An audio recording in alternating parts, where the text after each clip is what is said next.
Hi friends, welcome to East Trend. இந்த வீடியோவில் உடம்புல உள்ள கெட்ட கொழுப்பை எல்லாம் குறைக்கக்கூடிய கொள்ளு குழம்பு எப்படி சிம்பிளாக செய்யலாம் அப்படிங்கிறத பார்க்கலாம்.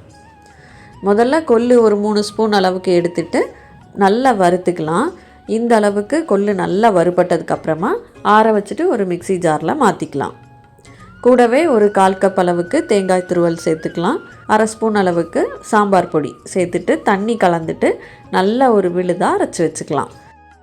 இப்போது 2 டம்ளர் தண்ணி சேர்த்துட்டு அதில் புளி கரைச்சி வச்சுருந்த தண்ணியவும் சேர்த்து 2 பச்சை மிளகாய், கருவேப்பிலை கொஞ்சம், 1/4 ஸ்பூன் அளவுக்கு மஞ்சள் பொடி இது எல்லாத்தையுமே சேர்த்து நல்லா கலந்து விட்டுக்கலாம். இது நல்லா ஒரு கொதி வந்ததுக்கப்புறமா நம்ம அரைச்சி வச்சுருந்த விழுதை சேர்த்துக்கலாம். அரைச்ச விழுதை சேர்த்துட்டு கலந்து விட்டுட்டு குழம்புக்கு தேவையான அளவு உப்பையும் சேர்த்துக்கலாம். உப்பு சேர்த்துட்டு குழம்பு நல்லா 10 நிமிஷம் போல் நல்லா கொதிக்கட்டும். இப்போது குழம்புக்கு ஒரு தாளிப்பு பண்ணி போட்டுடலாம். எண்ணெயில் கடுகு, உளுத்தம்பருப்பு சேர்த்தாச்சு. ஜீரகம், ஒரே ஒரு காஞ்ச மிளகாய் சேர்த்துக்கலாம். சின்ன வெங்காயம் இந்த மாதிரி நீளமாக கட் பண்ணிவிட்டு வதக்கி விட்டுக்கலாம்.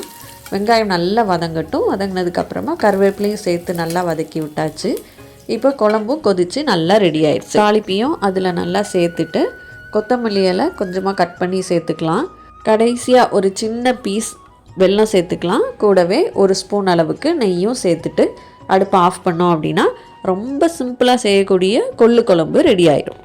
கொள்ளு வெயிட் லாஸ்க்கும் ரொம்ப ஹெல்ப் பண்ணும். அதே சமயம் நல்ல ப்ரோட்டீன்.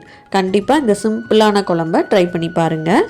எப்படி வந்தது அப்படிங்கிற உங்கள் ஃபீட்பேக்கை எனக்கு கமெண்ட் செக்ஷனில் சொல்லுங்கள். இந்த வீடியோ உங்களுக்கு பிடிச்சிருந்தது அப்படின்னா கண்டிப்பாக நம்ம சேனலுக்கு சப்ஸ்கிரைப் பண்ணுங்கள். தேங்க்யூ.